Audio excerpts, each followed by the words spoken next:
What's up, Cowboys Nation? I'm Nick Eatman, and I'm joined by Stephen Jones, Cowboys Chief Operating Officer. And following that tough loss against the Eagles, I know we're trying to move forward, but I will need to ask you about that one. It's a big showdown. Disappointing the way it ended. Is there any positives you can take from it to help you build forward? You got 9 games still to go. Yeah, this is a long season, and certainly going on the road against, by record, the best team in football as we sit here today with only 1 loss. But anytime you have a big NFC East rival, and certainly the Eagles-Cowboys is turning into a big one these last, 10 years or so. And, to go in there in a hostile environment and, we were played really well. We just didn't make the plays when we had to. There at the end of the game, we had a couple of chances, 2 different drives to go in there and get a big touchdown and get the lead. But unfortunately, we didn't make the plays that we needed to make. The one good thing is I do think this offense is really starting to gain some momentum. I think Dak's playing at a really high level. We're starting to see all the different weapons, that he has access to, whether it's his receiving core, his tight end group, the running back group. I think those are all things that teams are going to have to pay attention to, and certainly, disappointing from the defensive standpoint, that we didn't turn some of those drives that they had, which they're going to have. They're a good offensive football team, but we need to stop those drives and at least hold them to field goals on some of those drives. But it's all a big learning experience in terms of how we move forward, but there's a lot of football to be played, and we feel really good about our football team. 3 weeks ago, Stephen, CeeDee Lamb said, I need the football more. I need to get the ball more, and he's done that, and he's definitely taken it to another level. As a guy that still doesn't have a contract extension, is every time he makes plays like that, you're like, oh, man, the price tag's going up and up. His price tag's been up. Yeah. So I think, CD has a lot of confidence in himself and, once paid like one of the best in the business, and certainly, he's delivering. As you said, he held up his hand and said, I need the ball more. People point to it and say, well, where were Cooks' touches last week? Where were Pollard's touches last week? Well, each week there's probably going to be somebody who doesn't get quite what they should get, especially since it's working so well, getting CD, the number of touches that he's starting to get now. Certainly the chemistry with Dak is just outstanding in terms of the way they're working together now. And, a guy like Ferguson stepping up in a big way, and Schoonmaker given the opportunities. I know he can as well. So it's a good group of offensive players. It's good to see our offensive line group back playing together. So there's a lot of positives to take away. It's a long season. You really want this team to gel and peak, for the last quarter, if you will, or third, if you will. That's when you want to get hot. Down the home stretch, we're playing good football. We've just got to continue to improve and get better, and good things are going to happen for this team. The term close was mentioned a lot, close to the goal line, close to winning. KaVontae Turpin seems to getting closer and closer to getting a big return for a touchdown. So can you talk about that and also what he's given you on offense?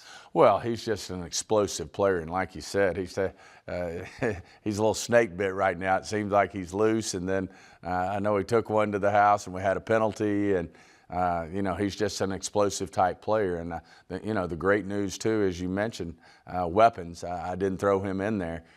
He's starting to really be a weapon for us on offense that can go in and make some big plays, as he did the other night against Philly, making a big touchdown for us. And, I think his era is straight up, and we just got to continue to get him in the mix on the offensive side of the ball. And it's a matter of time, I think, before he gets through one of those creases, and he's a hard guy to catch once he's in the open field. Speaking of receiver, you did add Martavis Bryant to the practice squad this week.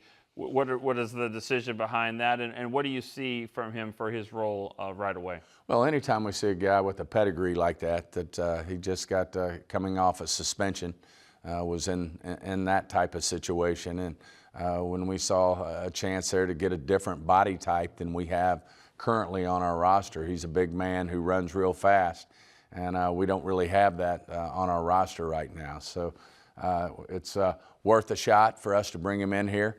He'll be on our practice squad.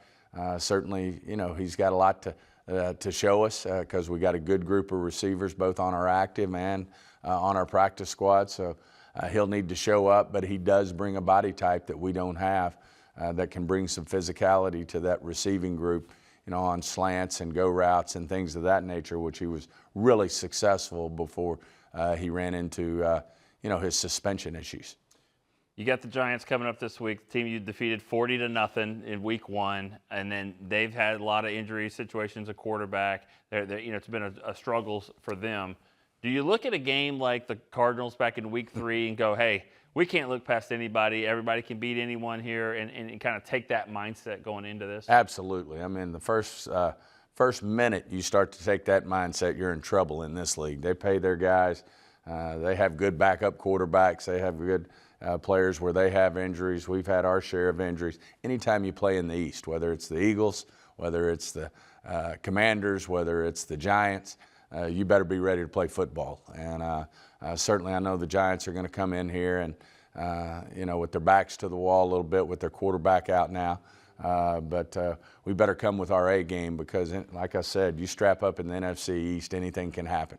And fans will do it. We do it. You get caught looking at the schedule and going, all right, these next 4 or 5 games look like games you could win. Do you try to stay away from that and hope the players do that as well? More and more I'm that way. I mean, you just want to take it 1 week at a time. I mean, I don't want to look into what's 2 weeks from now, 3 weeks from now, 4 weeks. When do we get the Eagles again? When do you do those things?